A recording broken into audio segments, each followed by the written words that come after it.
Hi, everybody. I'm Jamie Vaughn with CCM Magazine, and we are here today with Lincoln Brewster to talk about his newest album coming out April 30th. Hi, Lincoln. How are you? I'm good. How are you, Jamie? I am doing great. I would love to know how being in this business for over 20 years, what keeps you going when so many artists have kind of fallen off of the picture of, being in the public eye? Yeah, that's kind of crazy, isn't it? When you say it that way, I'm like, no wonder I'm tired. Um, I think that it's calling for me. It's Mhm. sort of like, I don't know, it's what I'm called to do, so I do it. And it's just so happened to manifest itself in this way. And I I like living in a way where I'm responding to what I feel like God's doing. So it's sort of, I'm not leading the dance, God's leading the dance. And if whatever comes, I respond. And so I feel like that's kind of how I got into Christian music. And that's kind of how I've ended up staying in it. It was never like a plan of mine, like a strategic plan to, go have a Christian music career. I actually never wanted to do it. And so, yeah, here I am still going. Yeah. So you have a new album coming out called Perfect Love on April 30th. What's the Yeah. message of the album? It's really that and by that I mean the title. So one of the thoughts I've had a lot, and this is just me personally, this isn't to put this on anyone else, although I think there's some wisdom to it. In fact, let me jump back for a second. Andy Stanley, who I like a lot, pastor of North Point Church in Georgia, he wrote a book years ago called The Best Question Ever. And I remember it was sort of like, what's the question? I just wanted to know. And the question in the book, and it's still worth a read, by the way, but the question is, what's the wise thing to do? That's the best question. What's the wise thing to do? And and I started comparing that to what's the right thing to do, Mm-hmm. and found that the answers were often different. Because we can so often get sort of caught up in the ways of the world. Even good Christian, God-fearing people can go there. The Romans 12:2 says, "Don't conform to that," right? And so, as I started looking at my own choices and decisions in life, I started running through that lens, and then it kind of got to this other altitude, I suppose, in this last season of life, and this was just pre-pandemic, Mm-hmm. which was, what would solve the world's problems? What's the biggest thing? What's the thing that could have the most impact? And what do we need most? And perfect love was it. And I started reading about what Scripture says about God's love, um, and how much of a chasm it covers. How big of a bridge it is, and it's interesting that this record was written and recorded. Literally, we finished it just before the pandemic started, about 6 weeks before, and I actually feel stronger about the message now. To go, it's really what's needed most is to think about one another, look at how we treat one another, being more caring to one another. And there's a whole litany of things, even as Christians, that, I feel like it's critical in this season for Christians, and for the church to remember it's not, it's about people. It's still about people. It's always been about people, and I won't get on that whole, I'll end up preaching a mini sermon, but yeah, we got to love each other well. And so then the record, sorry, let me just add this to it. The record has a couple of different viewpoints of that. There's a song on there called Let Me Love You, which Seth Mosley and I wrote, and it's written from the viewpoint of God to us, and which I've never done before. And it's God saying, let me in. And so it's really perfect love as it relates to how we view ourselves Mm-hmm. and having a healthy view of ourselves and how we love ourselves and how we take care of ourselves.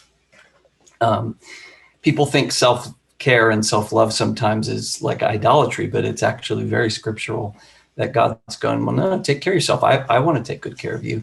You should too.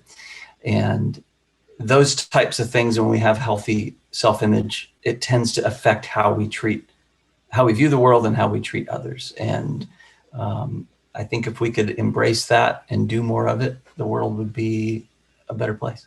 Yeah. Oh, I love that. Now, writing the songs on the album, was there a song that took you the longest? I don't think so. This batch of songs kind of came together pretty smoothly. Sometimes I'll have songs on a record that, no, I take that back. There was one. It's actually the first single, Move. So that started with a music track. Uh-huh. And I've had that music track and tried to write it since 2012. Wow. Yeah, it actually was written. The music track was for my original Christmas album, like the full band rock Christmas album. That music track was for that. And I think it was originally going to be the song Angels We Have Heard on High. Mm-hmm. You can picture, it's kind of an odd, but, and then I liked the music track. So I said, I'm going to save it. Had a whole nother song written to it. And then that song was rewritten. Mm-hmm. And maybe twice. And then it just wasn't working. And so it's just kind of sat there. And so when Seth came out, I showed him the music and he really liked it. And I think we ended up tracking the song in the studio before we wrote the final stuff to it. And then he and I were on a Zoom call working on it, and it just came together one day, and it was like, this is it. Yeah. So that one took the longest for sure. I love stories like that. So as we wrap up our interview today, is there a message of hope that you want to leave the viewers? Yeah, definitely. So it's a little small handful of things. Number one, some advice. I grew up around a lot of alcoholism, drug abuse, addiction. I have family members who are in recovery, and my brother's one of them. And my brother told me, and I'll never forget this, he said, we say all the time in recovery that addiction is a disease of perspective. Mm-hmm. And that hit me so strong because sometimes just the way we view something changes it completely. Mm-hmm. Now the circumstance might not change, but our view of it will change how we experience it. Mm-hmm. And so this is one perspective shift that I'd like to offer up. It is, I think right now, and I would say things are getting better, and hopefully everybody can feel that a little bit, but still most negative human emotions are at an all-time high at the same time, which is pretty unprecedented for our lifetime. And when that happens, most people aren't thinking great. We're all raw. It's a lot of raw emotion. And with social media, people have lost their filters and you just kind of post whatever. And so this is my encouragement on that front is, know in your own heart, you're probably not at your best right now.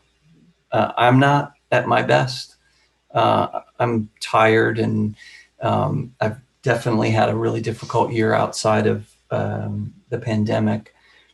And so I've had to start going, I'm not going to expect anybody else to be at their best either. Mm-hmm. And I'm going to cut everybody some slack, including myself, and just understand that this is a really trying time, but that it's a time that will fade. Mm-hmm. Outrage and anger fade, even if nothing changes. Hopefully things will change for the positive, but this won't stay this way. We're not designed for that. It won't stay this way. And then secondly, as believers, and this is critical, we have this thing inside of us that is unique in all of the world and in all of history and throughout all the universe, this thing inside of us that we carry. And it's at times like these that it's so critical to remember what we know. It's easy to forget what we know. I have to go back often and just remind myself of the things that I know to be true. Right. And again, when getting back to, and this is not a shameless plug, it's the love of God, and that God loves me, that he cares for me, that he sees me, that he still knows how many hairs are on my head or not, or whatever that is going on in your hair world. Um, but that this is our pain, our tears is not lost on God. And, and we can have that hope. And I don't think it's a coincidence that the Apostle Paul wrote the book of Philippians, which is about joy, that he wrote it from a prison cell. I don't think that's a coincidence. And that's a choice we get to make. And so I think this perspective thing is very important, and what we expect of ourselves and of others in this season right now. Mm-hmm. So yeah, I would take great care of yourselves, everybody who's watching this and listening to it. Be kind to other people, cut them slack, lots of grace, lots of mercy. Um, and and then as believers, again, last thing is the world is watching how the church responds.